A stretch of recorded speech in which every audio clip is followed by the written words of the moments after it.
He didn't lose his dreams. He moved them into a calendar app and renamed them Q3 Personal Goals so they'd stop embarrassing him. That's it. That's the whole crime. No event, no tragedy, no bad luck. Just a man with a smartphone and a clean folder system, quietly burying every version of himself he used to want to be under recurring meetings nobody asked for. And the worst part? It worked. For about 15 years, it actually worked. It's 6:34 a.m. on a Tuesday, and Robert has been parked in his own driveway for 4 minutes with the engine running. He's not pulling out. He's looking at tomorrow's calendar instead. The 7 a.m. stand-up is already blinking yellow at the top of the screen.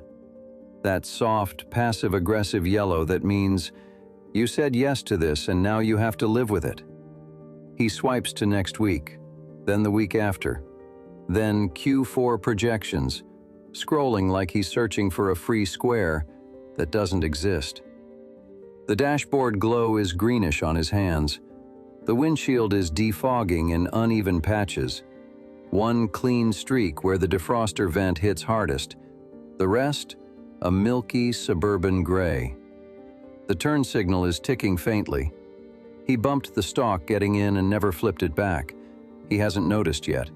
Or he has, and he's letting it tick, because the tick is the only thing in the car that's still moving forward.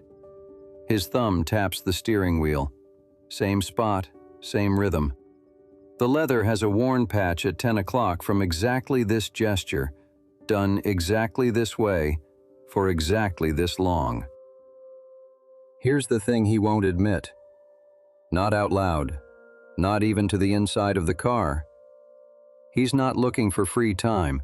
He's checking that there isn't any. Because if there isn't any, the question doesn't have to come up. The question being, and this is the part you need to sit with, what would he actually do with an empty Saturday at 48 if no one was watching, no one was posting about it, no project was attached to it? He doesn't know. He hasn't known since 2013, maybe earlier. So he keeps the calendar full, because a full calendar is an alibi. He could pull out any time. He's not pulling out. He tells himself verbatim, and he's been telling himself this exact sentence since 2019, just swapping out the quarter number like a version update. Once this quarter ends, I'll have time to think. Q3 2019, Q1 2020, Q2, Q3, Q4. Every quarter since. Same sentence, same patch notes, different deadline. He's an IT guy. He respects a clean loop. The loop runs like this. If the calendar is full, he must be important. If he's important, he must not have wasted anything. If he hasn't wasted anything, he doesn't need to look at the 22-minute Slack DM he keeps drafting to his old college roommate. The one titled, "Hey, catching up?" with an M dash, because the M dash makes it feel casual. The M dash is doing 12 years of emotional labor. 12 years. Not gonna lie, 12 years since he actually heard this guy's voice. Not a LinkedIn react, not a Facebook birthday notification. The actual voice. The one that used to laugh at 2 a.m. in a dorm hallway about something stupid neither of them remembers now. And the loop almost breaks. Almost. Because while he's scrolling, he notices something. The only recurring event with his own name on it this month is dentist. That's it. That's the whole personal footprint. Robert, 6-month cleaning, 2:15 p.m., reschedulable. He stares at it, says nothing. The turn signal keeps ticking. And here's where the analyst in him kicks in, because that's the only voice he trusts anymore. He starts running the audit, the opportunity cost audit, the same one he's been running on loop for about a decade. Column A, the version of him who built something, who quit at 31 like he said he would, who took the savings and bought into the dumb little SaaS idea his roommate pitched him over beers. Freedom, bad furniture, cheap coffee, no mortgage, Probably no Lisa, probably no Michael, no Emma. A whole branch of life that doesn't exist because he didn't click that button. Column B, this. The driveway, the stand-up at 7, the mortgage that's almost paid off, 2 kids who say hey to him in the hallway like he's a coworker, a wife who watches her own shows in the other room, the positive ROI of stability, the negative ROI of being a stranger in his own house. He runs the numbers. He always runs the numbers. He never gets to a total. That's the trick. That's the whole sick design of it. The audit isn't supposed to end. The audit is the avoidance. As long as he's comparing the 2 lives, he doesn't have to live the one he picked. The garbage truck is 1 street closer now. Okay, pause the action. Pause the driveway. Let the engine idle in the background while we open this up, and look at what's actually inside, because here's the brutal mechanic underneath all of it. And it needs to land clean. Robert's dreams didn't die. Nobody killed them. There was no event, no fight, no tragedy, no moment where a younger Robert looked at the older Robert and went, "Yeah, give it up, man, you're done." He scheduled them to death. That's it. That's the whole autopsy. He took every big thing he ever wanted, the company he was going to start, the book he was going to write, the trip up the coast with no return ticket, and he broke them down into action items, into subtasks, into dependencies and deliverables and phase 1 research blocks, smaller and smaller, until finishing one of them stopped feeling like anything at all, until register domain name sat in a Notion doc for 4 years, and nobody, including him, noticed it had become a tombstone. That's the trick. That's the sick math you have to understand. When you make a dream small enough to fit in a to-do list, you also make it small enough that not doing it doesn't hurt. You've pre-grieved it. You've already buried it in productivity language.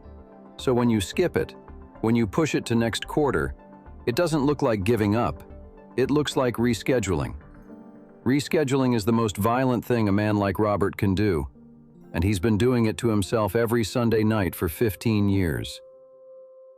Here's the hidden algorithm. Here's the door he locks from the inside every morning, without knowing he's doing it. He used to want to build something. Now he wants to block out time to think about building something, and the block keeps getting moved to accommodate a status report that nobody reads.